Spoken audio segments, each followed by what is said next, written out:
एक राजा बहुत सनकी था। एक दिन उसे सबसे लंबी कहानी सुनने की सनक सवार हुई। राजा के हुक्म से मुनादी कराई गई। सुनो सुनो सुनो, सुनो सुनो सुनो,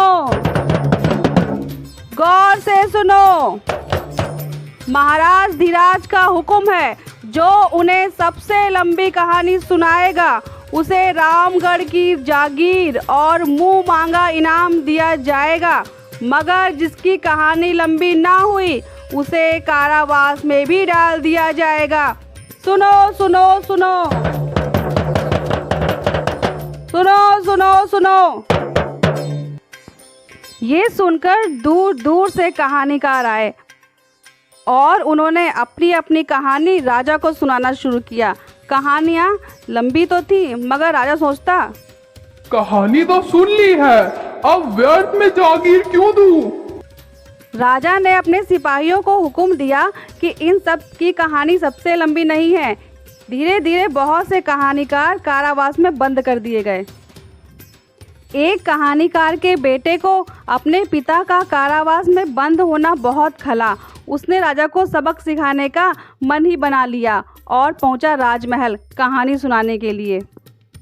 महाराज, एक किसान का बहुत बड़ा खेत था।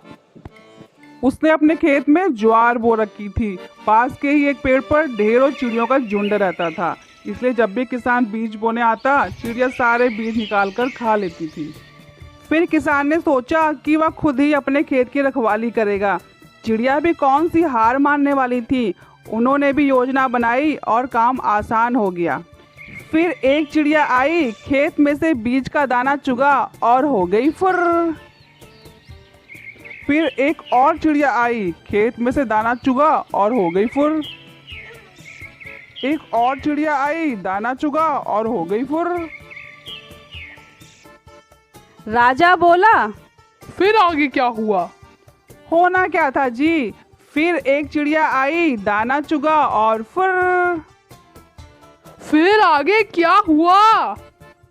वही तो कह रहा हूँ महाराज, चिड़िया आई, दाना चुगा और फुर।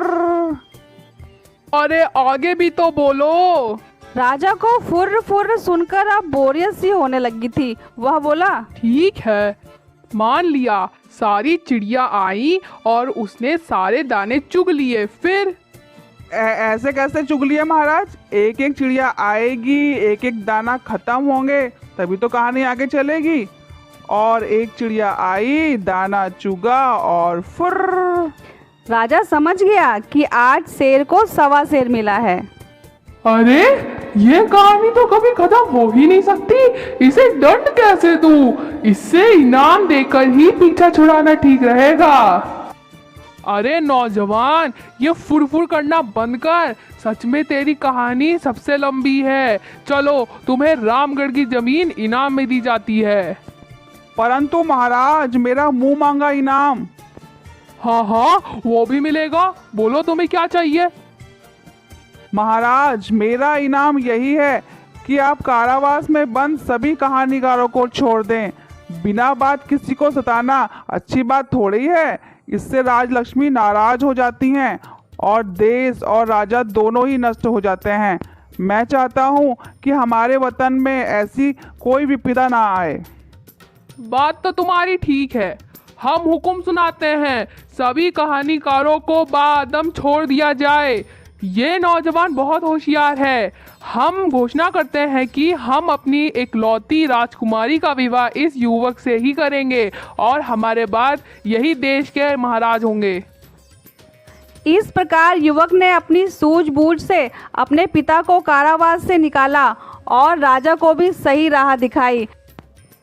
और राजा ने अपनी बेटी का विवाह कर उस युवक को राज्य का नया महाराज घोषित किया। दोस्तों, आपको हमारी ये कहानी कैसी लगी हमें कमेंट करके ज़रूर बताइएगा और इस तरह की कहानी देखने के लिए हमारे चैनल को सब्सक्राइब करें। धन्यवाद।